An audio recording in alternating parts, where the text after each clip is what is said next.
care economy as the money that we spend caring for our loved ones from the time they're born to their last breath here on earth with us.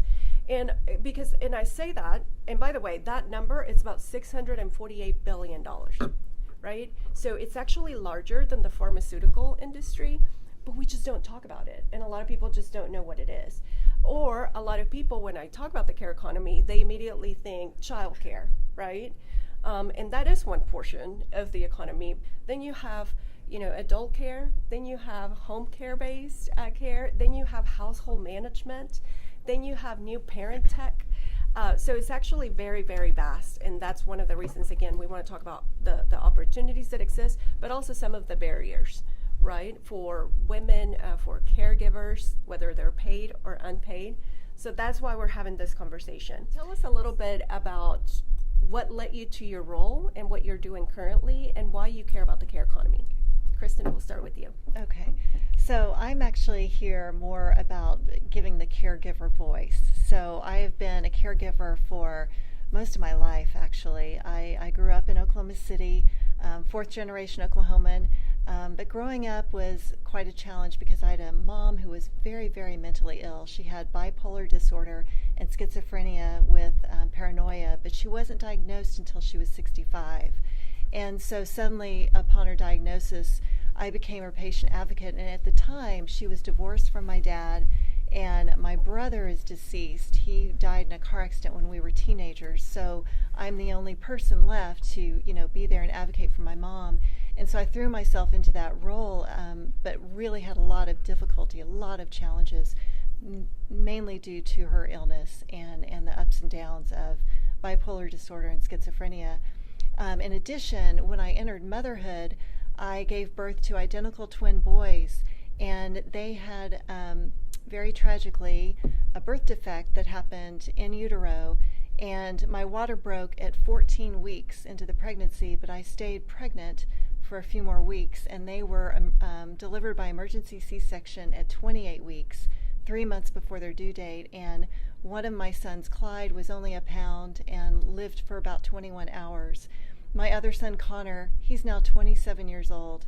He was 2 pounds and really struggled throughout his childhood, especially with developmental delays and issues related to having so many problems at birth and being so severely premature.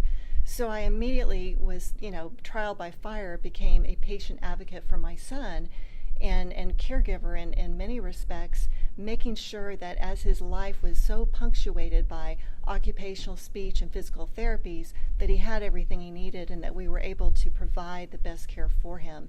And so I ended up dusting off that role recently when my husband was diagnosed with early onset Alzheimer's at the age of 54.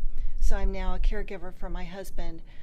So it's been quite interesting to be in this position, but I so appreciate everyone here and everyone listening to not just hear our voices, but also to participate in this very important conversation.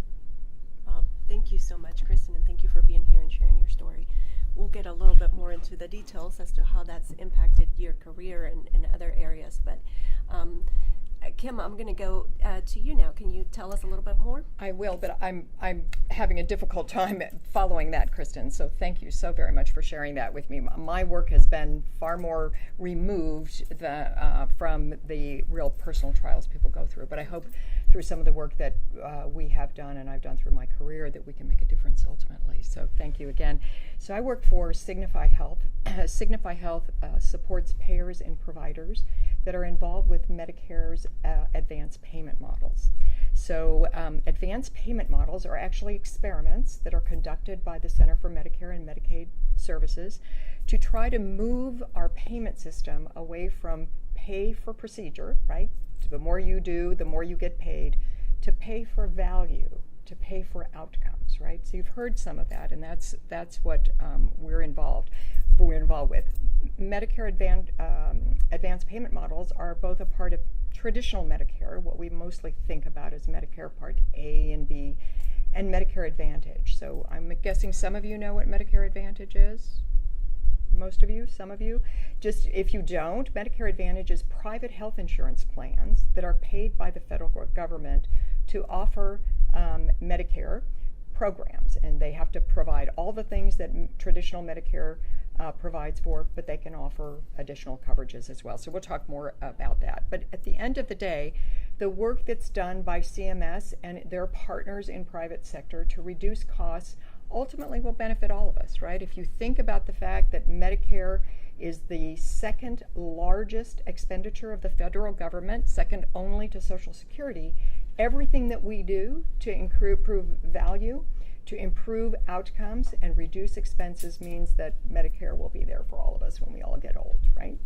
So I lead government affairs for Signify Health, which means I'm responsible for the engagement of all of our engagement with state and federal policymakers. So that could be legislators. It also means that it's state agencies such as CMS, and I work with a lot of the organizations then that influence them as well. So a lot of coalitions and organizations that support the advocacy of for beneficiaries of Medicare programs. So I'd like to share that I've been in the healthcare industry my entire career. I've looked at it from all sorts of different angles, and I can tell you it's really complicated no matter where you're sitting and residing and where you're observing it. And I can also share with you that I don't think for the most part that patients are at the center of our healthcare system, that rather it's really designed around the provider community and the payer community. For those that have the means, our healthcare system can do incredible things. They provide extraordinary and advanced medical treatment, but for many people, I think Kristin is a great example of that are vulnerable due to whether it's age or a disability or income or any number of factors, that necessary treatment can be out of reach for them, even for reasons that aren't necessarily medical in nature. So I wanted to share with you an analysis that we did recently that involves 740,000 Medicare Advantage beneficiaries. Those are beneficiaries that we serve. They were all over age 65, and what we were looking for was unmet medical needs, unmet healthcare needs. And what we found was that almost 120,000 of those 740,000 had impediments to receiving or accessing timely care because of transportation issues. Not a clinical need, but because of transportation. Over 33,000 of those individuals had either limited or no access to a primary care support. Over 88,000 said that they had to choose at times between food or rent and utilities, right? And that in the instance of over 2,600 people, our teams reached out to Adult Protective Services due to threats of acts of violence on that particular beneficiary. So none of those things involve clinical care, right? But they all are needs that are very real to those beneficiaries. So when I think about the verb care, it means to feel concerned for someone, to look after someone, to provide for someone. To care for someone is different than to treat them, right? It implies a level of compassion and understanding that takes time to cultivate. It takes knowing someone. And frankly, our system does not reimburse for that. It doesn't pay for that. Even when administering care can reduce the need for administering treatment, right? And so that's why I am doing what I'm doing, because I'd like to change that. That's awesome. Thank you so much. Colleen? Wow. Some of you guys looked a little shocked when she started talking about Medicare. If you don't know it yet, it's coming, trust me. We're all getting you'll get familiar with it. As I age, I get a little bit familiar. So that was very impressive. So my name is Colleen J. Payne Neighbors. I can actually say that because I rarely ever speak out, but I can actually say I own the largest outpatient diagnostic laboratory in the country. We are woman-owned. We are SDV-OSV. We are minority-owned, and I am the largest laboratory in the country. And so I will also say, historically, somebody has to break my arm or twist my arm to get me, and it was really easy for her to break my arm. Kathy, thank you. So Kathy, I love you. So I actually am from Oklahoma, born and raised here. Just recently transplanted to the great state of Texas as the great state of Oklahoma, which I miss. But we got our start here. I started out with the largest outpatient diagnostic radiology center. I owned a diagnostic center here called the MCI Diagnostics, which I still own. We did MRI, CT, nuclear medicine, fluoroscopy, pain management, just a mini hospital. And so when toxicology and the opiate epidemic got pretty bad, I soon learned that I don't say that we can do anything better than anyone. I do not. I can say I can do it and I can get the result.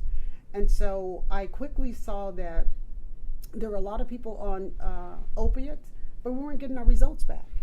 And so consequently, I opened a laboratory and I saw that we could get our results back. I could tell you if you were on too many medications. And so it's just like an evolution. When I started, I drove a truck around, guys. I actually had a 40-foot truck built about the size of this room. I used to fall out that cabinet. I used to get gas. But just do not get it confused. If you had a heart attack in that truck, I'm going to jump all of this weight on you, but I'm going to save you. And thank God I did not ever have to do that. But I did drive a rig. And I drove it around to just about every rural community here in Oklahoma. And so in 2015, I kind of changed our model. And I realized that you guys would come into my lab and you'd go, we put you on the MRI scan and you go, oh my God, my arm hurts. You're killing me. You're killing me. Okay. But with lab, I realized I could get a whole 300-pound person in a vial about this big and you could come in FedEx and I could grab you from all over the country. And I didn't have to hear you scream and holler and say, ouch, and you're killing me, and the IV hurt. It became beautiful. And I thought, why didn't I do this many, many years ago? Well, before I got there, though, me and my husband was a military guy. And so he and I just decided to run off and just retire. If any employee in my office could figure out how to run it, we were just going to let them have it. So we went and we were trying to get his disability benefits done, but I'm a reader. And I shouldn't have read. So I read something in the office that said if we were an SDVOSB lab, we could win all the contracts in the country. So on my phone, guys, I have my countdown. I looked the other day, I'm 765 days past my retirement. So me and my husband, we were just gonna retire. 100%, I wouldn't tell anybody. We were gonna walk in, give them the keys and say, if y'all can figure out how to run this without us, good. But I read something and it said, and most people don't know this, if you are SDVOSB or service disabled veteran and you own a business, the government gives you all the contracts. So I called my office, and by the time I got back to my office, I had a contract. That went my 365 days that I was giving myself, right? So we started doing government contracts. And then right before COVID, we won one of the largest residential in-house programs in the country. So I own the contract for every Job Corps in the nation. It's 125 locations in all 50 states. We take care of every single life, every single day. But in addition to doing that, we just won the 3rd largest county for doing drug testing in the country. We have Harris County. California is the largest county, Chicago and Harris County. But we have won a lot of contracts. And what we do now is the reason that we relocated to Texas is because Texas has 119 counties. I won 86 of them.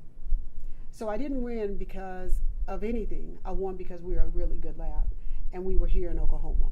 So now I am what you call a serial entrepreneur. I have had multiple businesses, multiple industries, and they have all made over $1 million. Now, they are not without fault. I agree, because if you have to be an entrepreneur, you have to have fault. But today, it's a good thing to be a woman. It's a good thing to be in this industry, and it's a good thing to be sitting here. And I would tell anyone, I've been in healthcare all my life. I don't know anything other than that. I've been in healthcare since I was 25, and I know I look really good, and I'm not going to tell you how old I am, but I know what Medicare is, and it's close to my door. So because of that, we have relocated, and we are now moving forward. We're getting ready to partner with Aetna CVS to become a minority partner for them. We have a lot of distribution agreements with Medline, McKesson, and so healthcare is who I am. and I know it very well. Well, we're so lucky that you didn't decide to retire and it just became. I know, but I still keep that ticker going. It's interesting. Well, so again, the care economy is really vast. And by the way, if you want to learn more about the care economy as it relates to childcare, we did a session last month, and it's actually in our podcast at Best Podcast. So you can go to www.bester.co/podcast, and you can listen to that. But today we're going to talk a little bit more, Kim, and this is going to be for you, in terms of healthcare, right? In terms of how much are we really paying or spending caring for our loved ones? What is the role of government to ignite those private care solutions or government-led solutions? And what is the what is the role of insurance and employers as well? So you've been in both the public and private sector. How would you describe the brokenness of the system? And also tell us, for those of us who aren't in the industry, who are the main players? So first of all, I think about the care economy in kind of two buckets, right? The first one I would say that I would put it more or less in the economic sense. If you think about it in economic terms, care is a bucket of services, right? And it's usually something, or oftentimes something, that an insurance policy would cover. So it's things like feeding, dressing, bathing, toileting, assisting. Actually, those are things that insurance wouldn't normally cover, but they will be covered in by some program somewhere. So, but when I think of those things, it's more like caretaking, right? It's something. There's nothing really personal about it, but those are the things that we think about, and it is caretaking services that are generally provided by our government partners. So when we think about the care economy as it relates to caretaking, the players are Medicare and Medicaid. All right, Medicare, our program for our aging beneficiaries, Medicaid for low-income, disabled individuals. The other players in that market are all the providers that provide services. So whether that's doctors or nurses or nursing homes or home health care agencies, they're all involved in that. Payers who actually administer the programs that the federal government sets up. So they're involved in that caretaking economy as our policymakers. If you think about all of the people that pass the laws and regulate those programs and manage them, they're in that economy. And then every one of you and me who is paying somebody to take care of a loved one, right? But if you think about that, it all involves the transfer of funds. It's transactional. It provides specific services for a specific amount of money. The other bucket, though, and I think that's the one that we're really talking about today, that I would say is the caregiving bucket, right? That's the type of thing that first of all, I think it's what we all want for ourselves and for our loved ones. It involves an emotional connection with somebody, and certainly one you hope that is affectionate in nature. If not, at the very least, it's compassionate and respectful. That's the sector of the economy that is devoted to children, to our aging parents, and to people with disabilities. And it's the one that Erica mentioned is valued at $648 billion. I mean, you think about that, whether that's can be in lost income or just the value of something that we don't pay and put a dollar amount to it. You know, I was looking at a study that a report that HHS recently released, and they were looking at data from 2019, which is, in government terms, that's kind of the most recent data that they can analyze. And they estimate there are 53 million people that are providing informal, unpaid care in the United States to aging family members and people of all ages that are disabled. They found that another almost 3 million grandparents and an unknown number of other family members are providing care to grandchildren where their parents are incapable of supporting them. And that 61% of the people providing those caregiving services are women, right? So when we think about that care economy as a role, largely women, largely unpaid, and it's huge. It's the work that needs to be done in our system overall to help figure out a way to provide the necessary support to, one, recognize that that is largely unpaid care, largely done by women, and the impact it has on the economy as well, to say nothing of the impact that it has on the individual that is forced or in a position to be rendering that care with very limited support today. Beautiful. Thank you. Well, I'm going to turn it over to you, Kristin, because you bring obviously a very unique perspective into this as a caregiver. What do you think, how has the system failed you, and what are you having to maneuver to do everything you need to do to care for your loved ones? Well, also, you're a business executive as well. Tell us more about that. So do you have a couple days? First of all, what I'd like to do is just briefly share the story that John and I have. So we met in 2013. We were both divorced for a few years and had been married in long-term marriages or long-time marriages, and then divorced for a few years, and met and ended up dating for a couple of years and marrying in 2015. And we were so excited. I mean, we were, very much in love. We met through running. We're both marathon runners, and met through this, combined experience of loving to run and travel together. And when we married in 2015, just 9 months after our wedding, my mom decided she had had enough, and she died by suicide in a very violent way, with a gun. And so that was just 9 months into our marriage. So suddenly we're thrown into that, and there was just so much involved there. We were also caught up in some legal action against my mom's estate, so we were embroiled in a legal battle at the same time. And then our second year of marriage, John was diagnosed with early onset Alzheimer's. So we had barely known each other and barely gotten our marriage off to a start, and boom, he's diagnosed with a fatal disease. And when you're diagnosed with any kind of dementia, which dementia is the umbrella term, Alzheimer's is one kind of dementia. There's probably about 20 or so different kinds of dementia. But when you're diagnosed, the first and only and last thing you're told by your neurologist is, get your affairs in order, enjoy the rest of your life. And you basically have, depending on the disease itself, 1 to 8 years of life expectancy. So we were faced with that, and we entered this quagmire of, what do we do? Because he was 54 at the time. We didn't even know what dementia was or what Alzheimer's was. We weren't prepared. We didn't have long-term care insurance. That just wasn't anything that was on our radar at the time. So, and all that to say that when you find yourself in a caregiving situation like I did at that time, you may already have some traumatic experiences in your life that you're dealing with, and then you're hit with another trauma. I mean, I definitely felt kind of a whiplash of trauma when we were first in the early days of dealing with John's diagnosis, and we were terrified. We were both very busy, successful business executives. He had a great job with Love's corporate office, Love's Travel Stops, at the corporate headquarters in their real estate division. He was very busy traveling all over the world. At the time, I was working for Sonic. We both had really, everything was good. And then we were scared because we didn't want to tell anyone. We were afraid that if we made it public that he had Alzheimer's, that he would lose his job.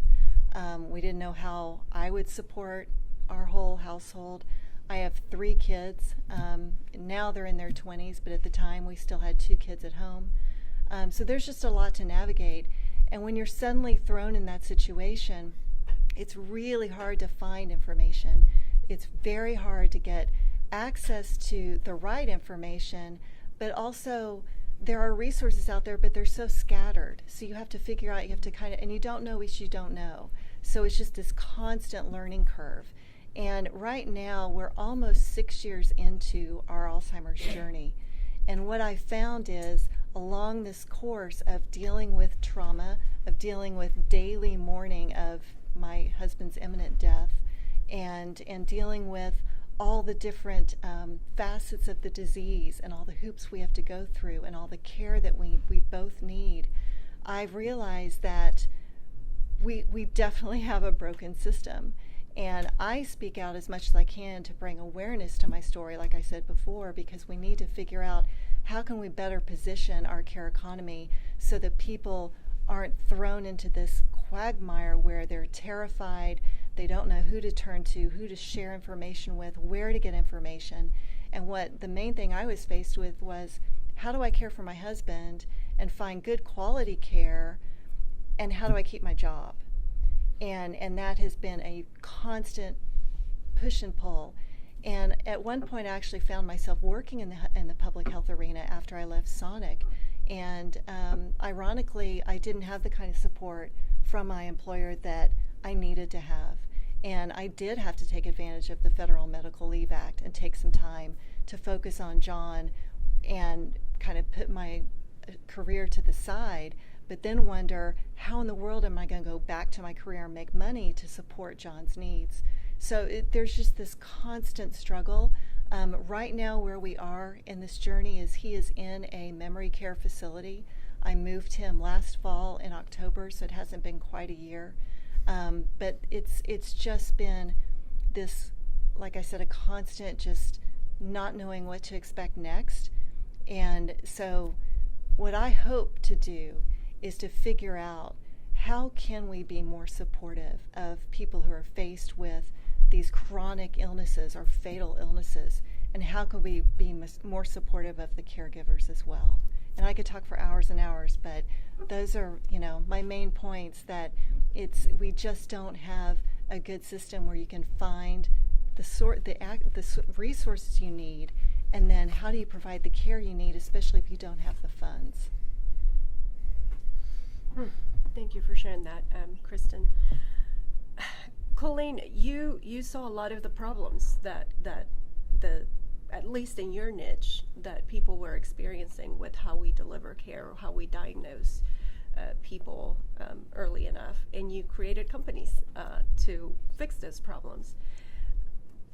Whether you want to speak to the companies that you build or just in a broader sense, what do you think about our system, and where do you see the biggest areas, the biggest gaps, and the biggest areas for opportunity?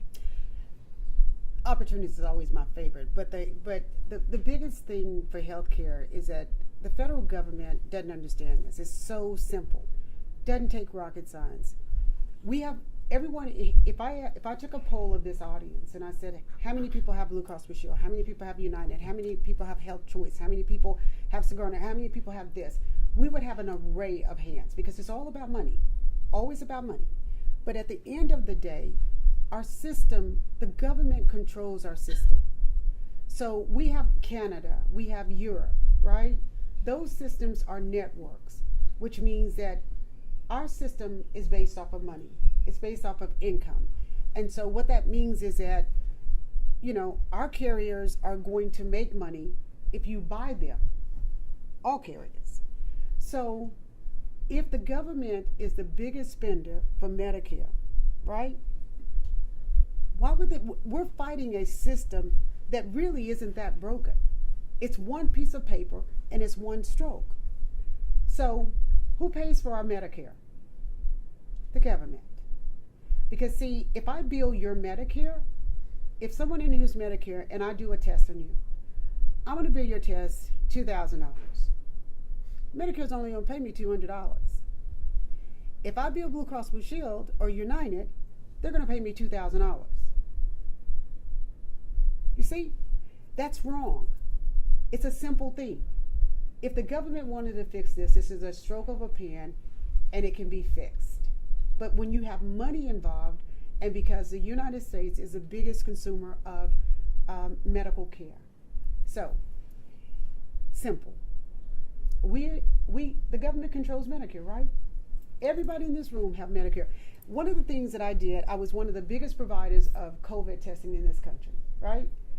Now, what I learned about the government doing that season, and in 20 minutes, the government could tell me if you had insurance, who your carrier was, and how much your deductible was. We didn't know that. We did not know that. So when the government started paying for COVID under the CARES Act, everyone in here, there's no secrets. So when you went to that testing center to save your life, and you said you did or did not have insurance, you know who I asked for your information? The government. So the government knows who all of my employees, how much I pay for them, and how I insure them. Right? You guys didn't know that, did you? In 24 hours, they could tell me exactly what your coverage is. And they knew exactly how much to pay for you or not to pay for you.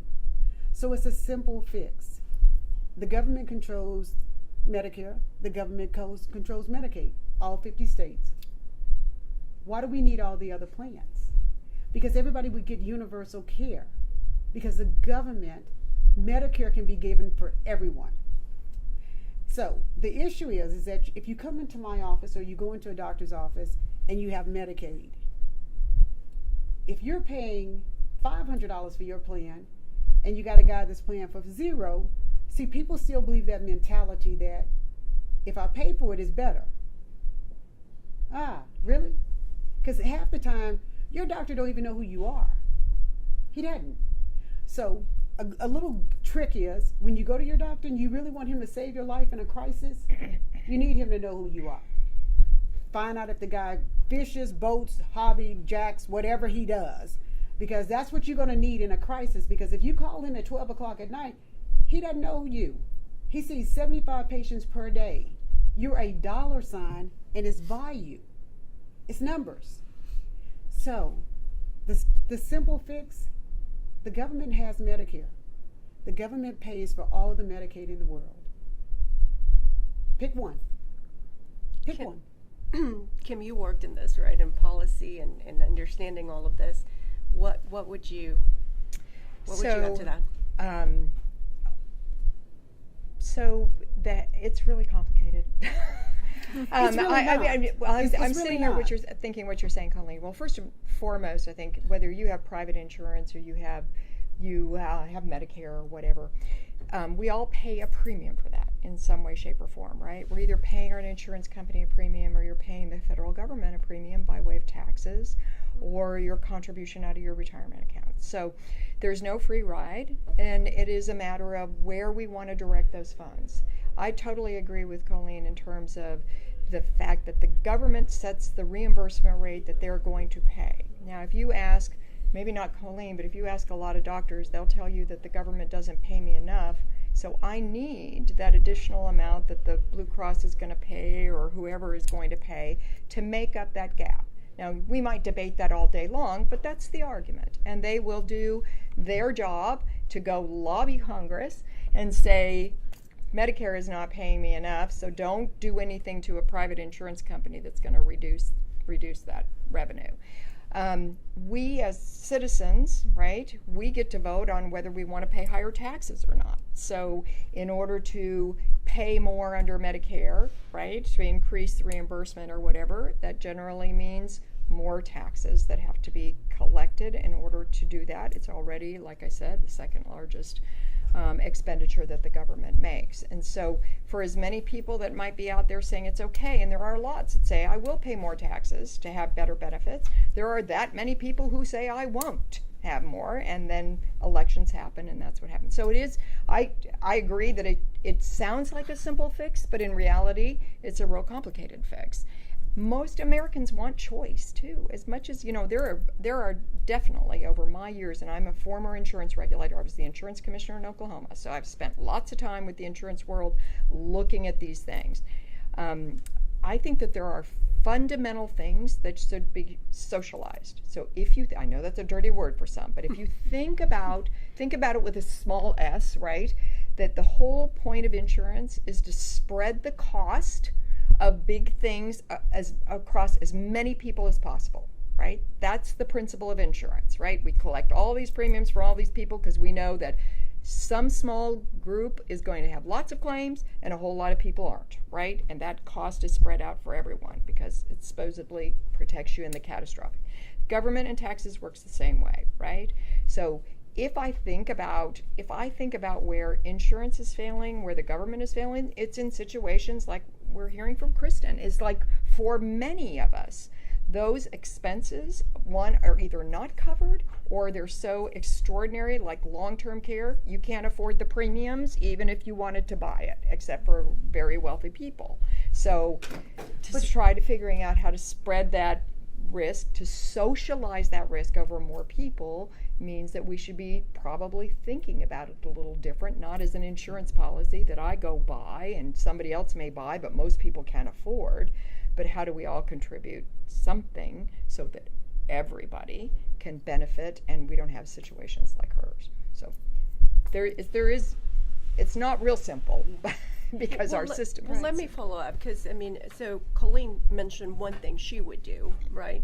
What would you guys do to pick one or two things that you would do to try to fix the system as it currently stands? Are you asking me? Both. Well, Kristin, Kristin, I'd like to So hear hers. I'd like to speak just to my world, my view as a caregiver, but basically when you're faced with something like this, like a long time chronic disease, you need to figure out how to pay for all the different levels of care that's required, and you don't have coverage from Medicaid or Medicare, you don't qualify for whatever reason, whether your age or you just don't qualify, then all that burden is on your shoulders. And I have just a statistic that $271 billion in unpaid care was provided by family members and friends of people just with Alzheimer's. That's just Alzheimer's. $271 billion, and that was last year, 2021. So we are literally just letting the burden and the responsibility of caregiving be on the shoulders of family and friends. And that's what's so troubling. And we aren't able as caregivers to provide the care that we want to have for our loved ones. I tried for years to keep John at home and to bring in-home care for him that he needed. But even with in-home staff that I was, of course, paying a fortune for, I didn't have the quality I needed and he needed for all the different things he needed to have activities and socialization and the kinds of foods that he needed prepared for him. And, somebody who wasn't just a babysitter staring at their cell phone during the day, and somebody who was fully trained in dementia and how to care for somebody. I didn't have enough money or resources. There weren't enough people out there who've been trained to be able to help us. And then moving him to a long-term care facility, I am so fortunate that I have a job where I have a paycheck that I can afford that, but it is crazy expensive. Typically, memory care, nursing homes are around $100,000 a year out of pocket.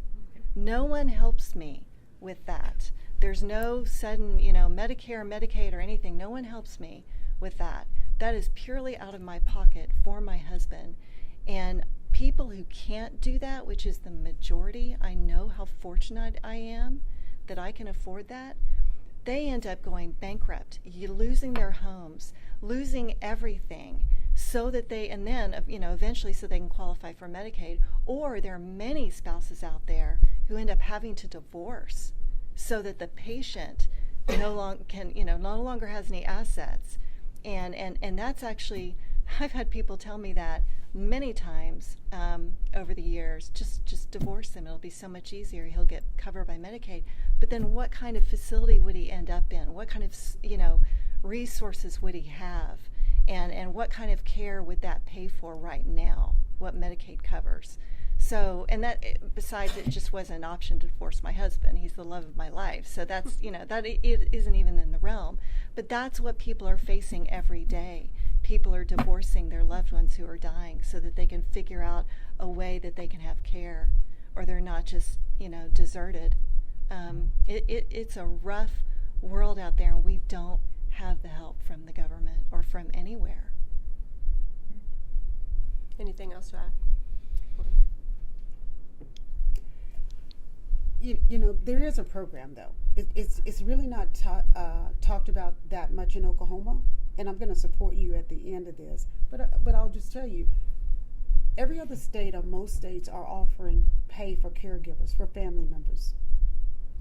That is, so here in Oklahoma, we don't talk about that as much. You get to get paid for your time caring for your loved one. Any family member can apply. But see, those are the hidden resources that you don't know. So that program exists. I mean, they advertise it multiple places except for within the state of Oklahoma. But it is out there. You know, it's interesting in our country, and one of the big challenges in our country is that states drive a lot of decisions about healthcare and insurance, right? So even though we have this federal program on Medicare, when it comes to Medicare Advantage, it's different from state to state. These programs, such as Colleen's mentioning, a lot of it is dependent on our partnerships between the federal and state government, where the states have to invest money in order to get money from the federal government. If they choose not to, then they don't get that. So you see a lot of variety. Something that may be available in California may not be available in Oklahoma. And this is one of those programs. There are states that have passed even laws similar to the Family Medical Leave Act to support caregivers and recognizing that. But it does very much vary from state to state.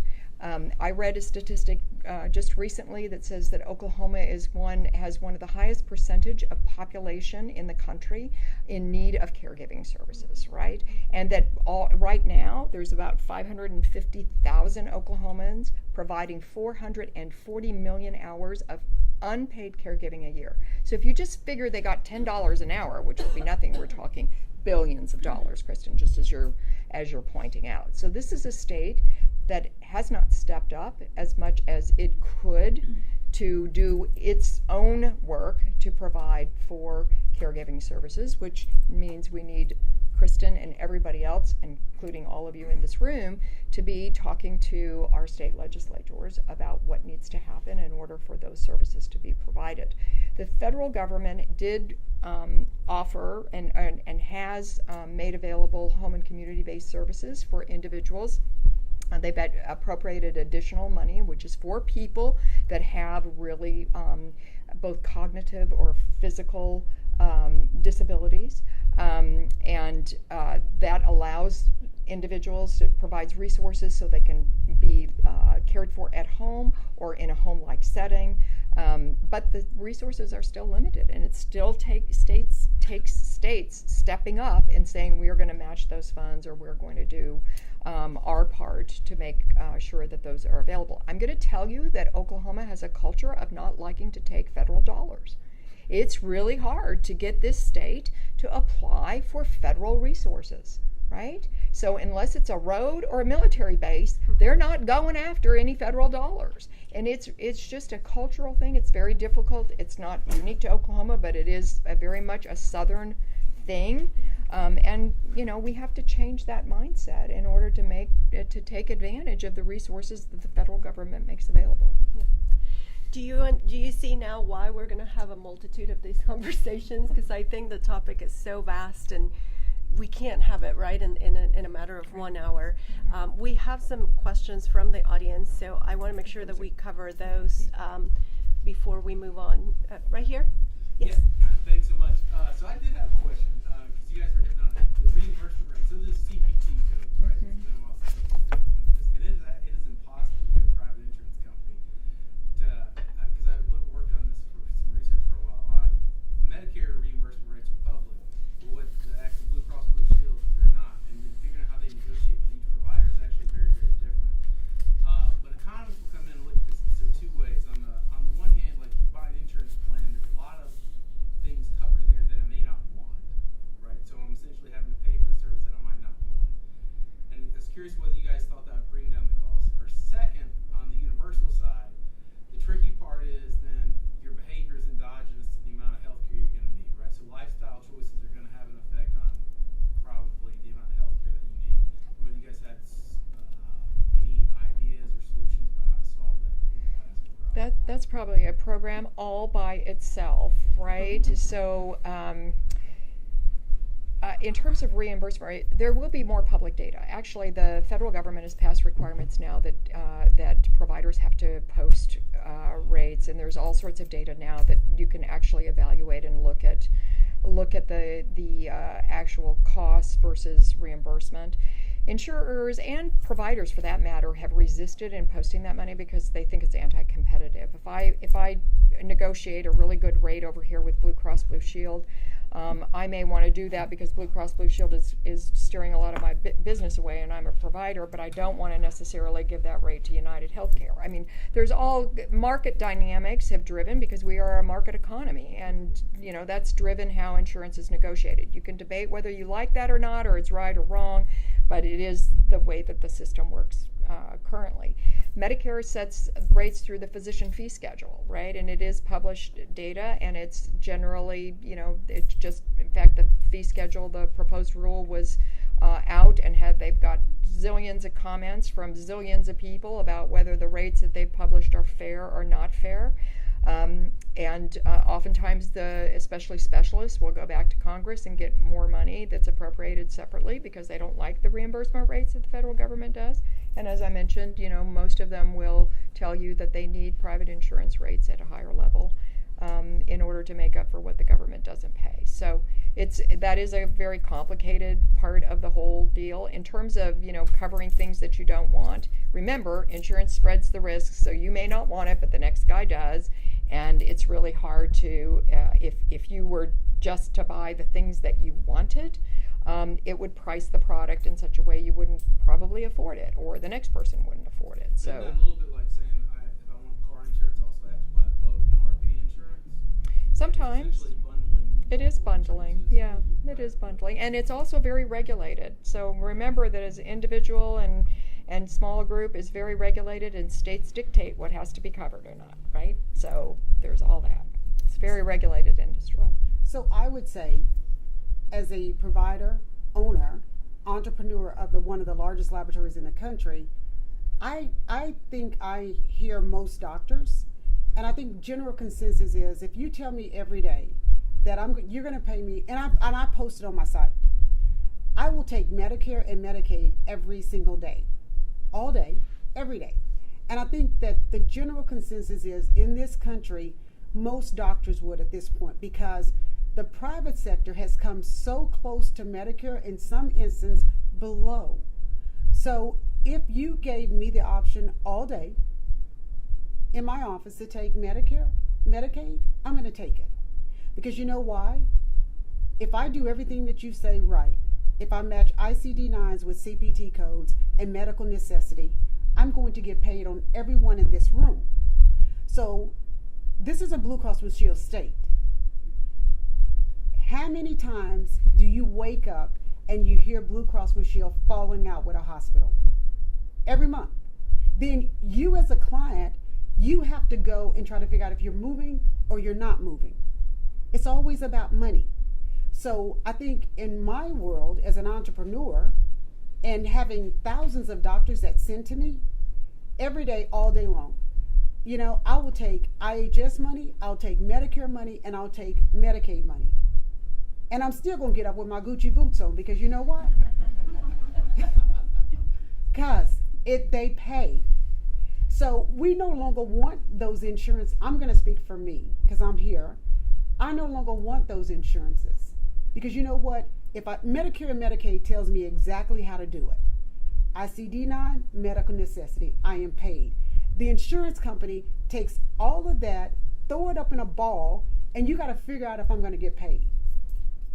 I think overall, if we came to a universal process, because that doctor that 20 years ago that made $1 million, he makes $150,000. He goes to school for all that time because every day we're constantly fighting the insurance companies.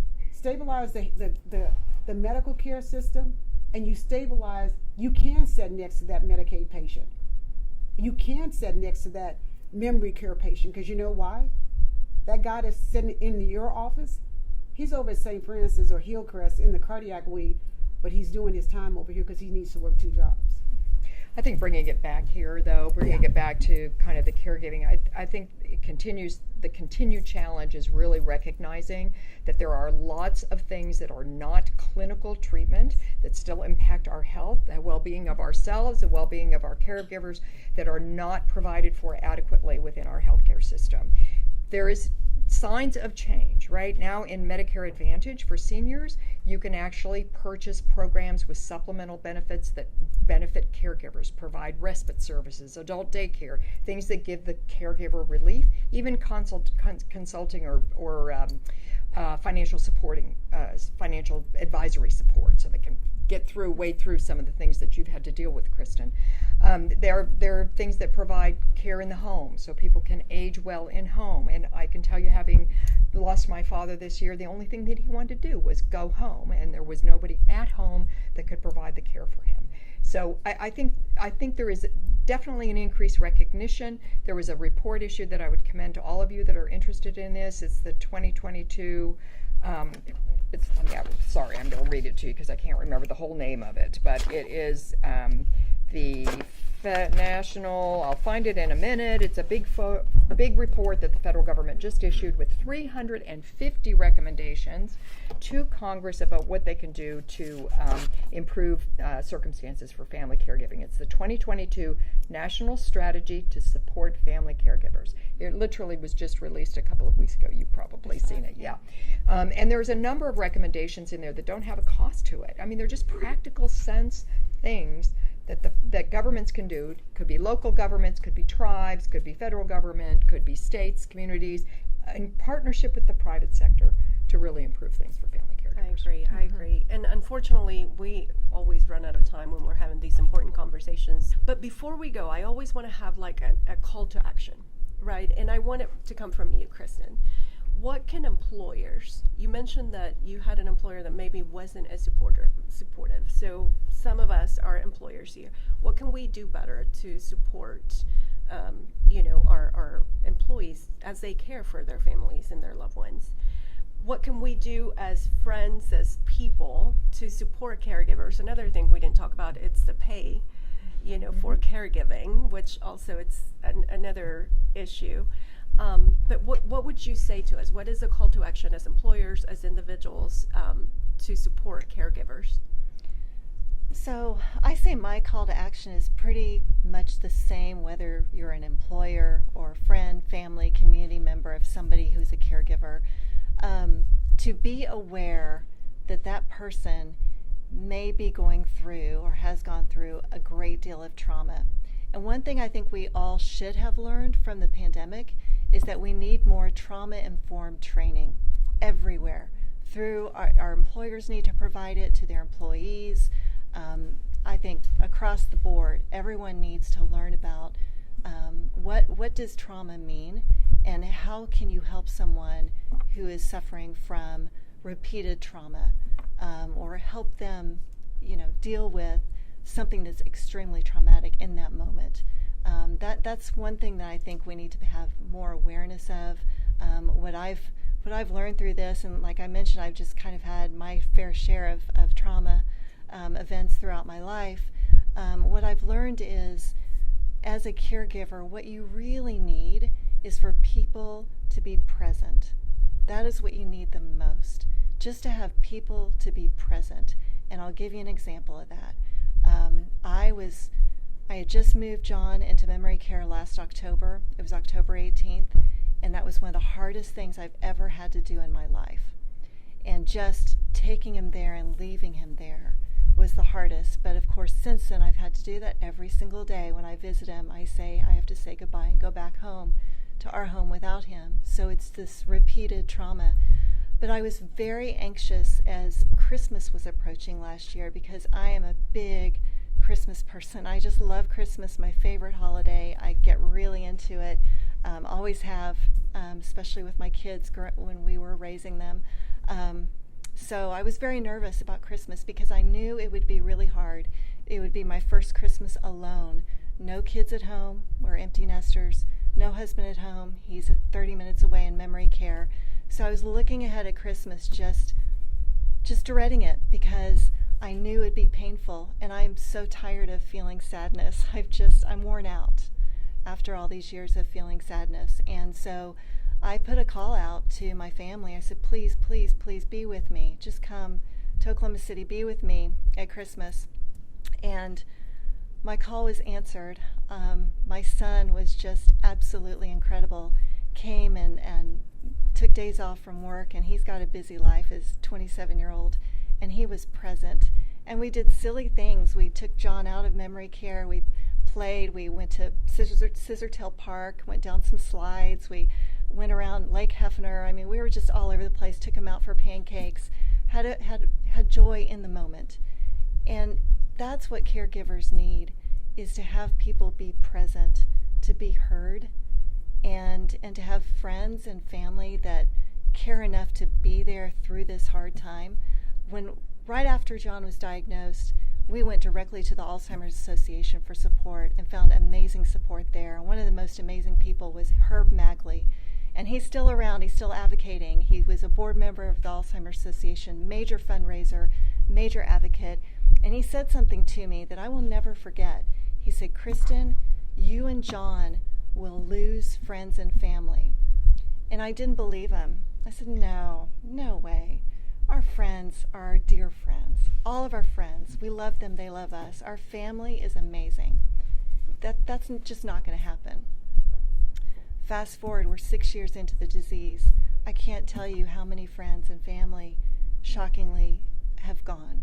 They've just either were too stressful for them, they can't handle it, they don't know what to say, or what's the point? John won't remember. Why do we go visit him? So, and that's very common. And I didn't believe it, but now I realize, wow. And that's the world of so many caregivers who are so isolated and left behind, especially when they're caregiving for years, maybe a decade or more. And they're suffering in silence. And so to have employers, colleagues, neighbors, family, just be present. And like I said before, we all need to understand trauma. I've been criticized when I've had a trauma reaction. Maybe I cried or I got angry. When you're caught in that trauma, you're just trying to survive. You're in fight or flight. You might cry, you might get angry, might try to bite off somebody's head, but that's trauma. That's living in trauma. And that's where I've been for years. I haven't gotten out of it yet. So I think just being present, being patient, being caring, showing compassion, going down a slide with someone at Scissortail Park, that's what caregivers need. And thank you again for being here, because we need to share our voices more, and we need to talk about this reality, because caregivers, their situation impacts so many people. Most of us know a caregiver or have one in our family, and we need to know how to be there for them.